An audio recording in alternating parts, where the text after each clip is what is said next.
Bismillahirrahmanirrahim. Assalamualaikum warahmatullahi wabarakatuh. Perkenalkan, nama saya Jamaliyah dari jurusan Ekonomi Syariah angkatan 2019. Saya di sini akan memutar film peti 1453 sebagai tugas akhir mata kuliah Sejarah Peradaban Islam yang diampu oleh Ibu Atika Zahra. Film peti 1453, film ini menceritakan strategi Al-Fatih yang tidak masuk akal saat menaklukkan kota Konstantinopel. Berikut ini filmnya. Pada pukul 05.37, hari Selasa tanggal 29 tahun 1453, bertepatan dengan tanggal 27 Jumadil Ula tahun 1875 Hijriah. Sebelum matahari terbit, Sultan Muhammad Al-Fatih di atas kudanya mengucapkan doa mengagungkan Allah diiringi guru, sahabat, dan para pasukannya.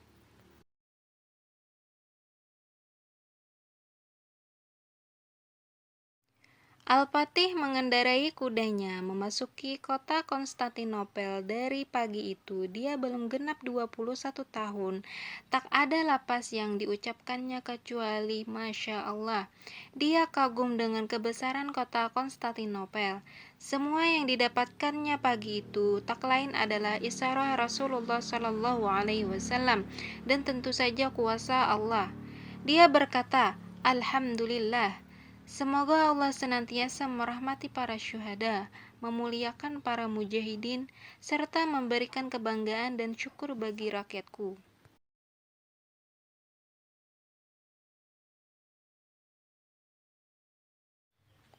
Al-Fatih kini menjadi bagian dari janji Rasulullah Shallallahu Alaihi Wasallam tentang sabdanya yang diriwayatkan hadis riwayat Ahmad.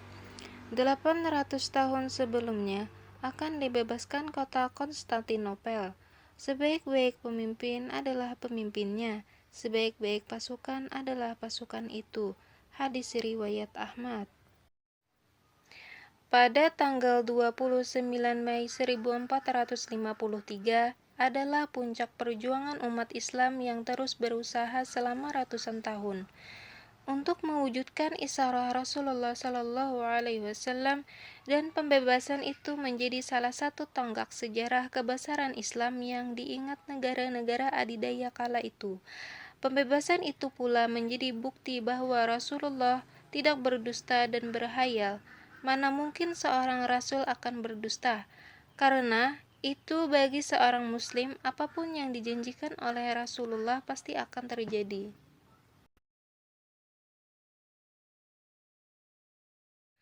Mundur 8 abad sebelumnya, janji Rasulullah tentang pembebasan Konstantinopel terucap di sela-sela persiapan perang Khandaq. Saat itu Rasulullah Shallallahu Alaihi Wasallam ditanya salah seorang sahabat, "Ya Rasulullah, mana yang lebih dahulu jatuh ke tangan kaum muslimin, Konstantinopel atau Romawi?" Nabi menjawab, "Kota Heraklius atau Konstantinopel." Hadis riwayat Ahmad, Ad-Darimi, Al-Hakimi.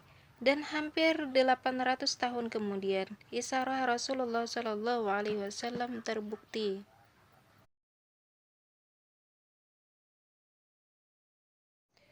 Dengan kekuatan tak kurang 100.000 pasukannya kekhalifahan Utsmani di bawah komando Mehmed II, panggilan Muhammad Al-Fatih, menaklukkan jantung peradaban Kristen terbesar saat itu. Mirip tembok besar di Cina, kota Konstantinopel dinaungi benteng yang terbentang sejauh kota 20 km guna menghindari serangan musuh. Dari benteng itu berlapis 3 bagian. Serangan pasukan Al-Fatih sudah dimulai sejak 6 April atau lebih sebulan sebelumnya, tanpa hasil memuaskan. Tak mudah menundukkan Konstantinopel. Upaya penaklukan bahkan sudah dilakukan sejak tahun 44 Hijriah pada era Muawiyah bin Abu Sofyan. Pasukan artileri Al-Fatih gagal menusuk dari sayap bara lantaran dihadang 2 lapis benteng kokoh setinggi 10 meter.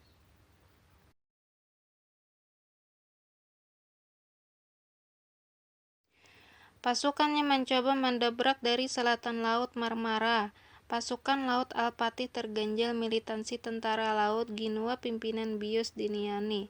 Sadarlah Al-Fatih titik lemah Konstantinopel.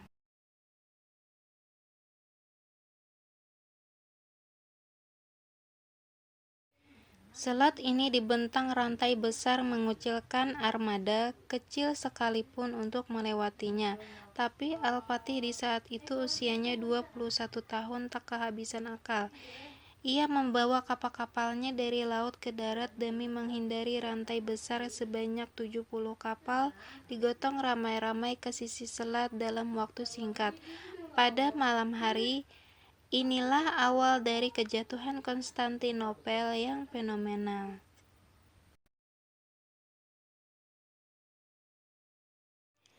Peristiwa ini kelak menjadi titik krusial bagi stabilitas politikus Utsmani sebagai kekuatan adik kuasa kala itu.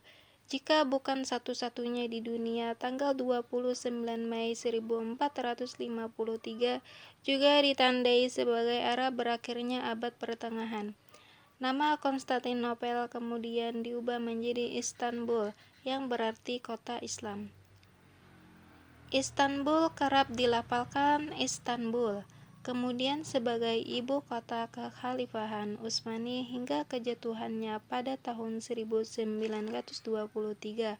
Kota pelabuhan laut ini menjadi pusat perdagangan utama Turki modern saat ini. Secara geografis, wilayah Istanbul terbelah dua, dan masing-masing terletak di Asia dan Eropa, berpenduduk hingga 16 juta jiwa.